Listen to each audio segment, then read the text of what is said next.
Hey, what's going on? You know who it is. You know what it is. All right, you guys, peep game. So, what's next for Tank?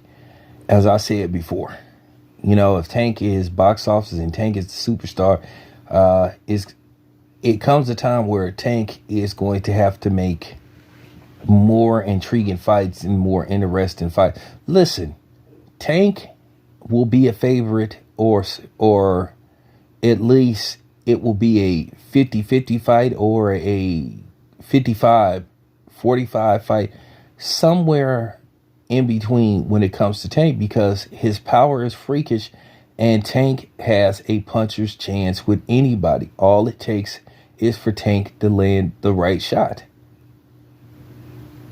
He's proven his boxing ability.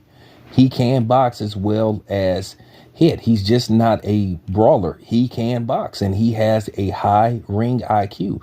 And you saw it tonight with Ryan Garcia. Everybody was talking about this power and this speed that Ryan Garcia had, that maybe was going to be a tall mountain for Tank to climb. But you know what I'm saying? Tank put his hiking boots on. He had his equipment and he reached the top of the mountain. And if you want to be honest, he reached it rather easy.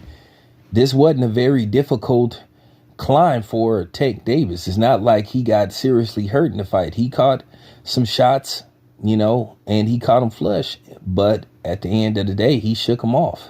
So I think questions about his chin has been answered. I think Tank has a good chin. So you have to ask the question, okay, what happens next with Tank? What direction is he going to go next?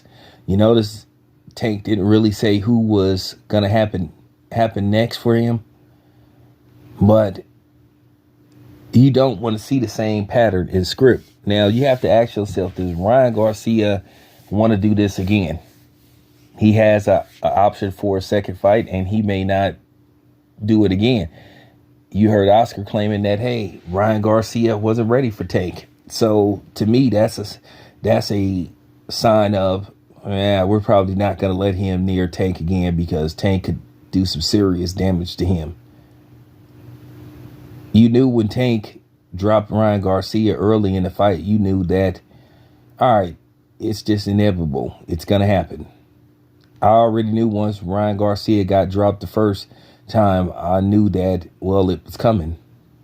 You just knew this fight wasn't going the distance. You just wondered, when was Tank going to pull it off? And when Tank hit Ryan Garcia with that body shot, and it was a late reaction, but it was a legitimate punch. So now that Ryan Garcia is out the way, you got to ask yourself, okay, like I said before in my live, we want to see Tank do something different. And in the next video, I'm going to break it down and give you a list of opponents that's out there for Tank. And these are all fights that could be made. And these are all winnable fights for Tank.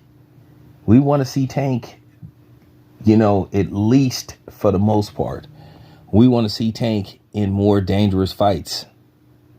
I wasn't worried about Ryan Garcia, but at the end of the day, Tank still prevailed, and he showed people his skill set. He showed his intelligence as a fighter. So there was a lot of good that came out of this. Now, where we rank Tank as a fighter, well, that video is coming later. So stay tuned. It's your boy Tayon Biz. I'm out.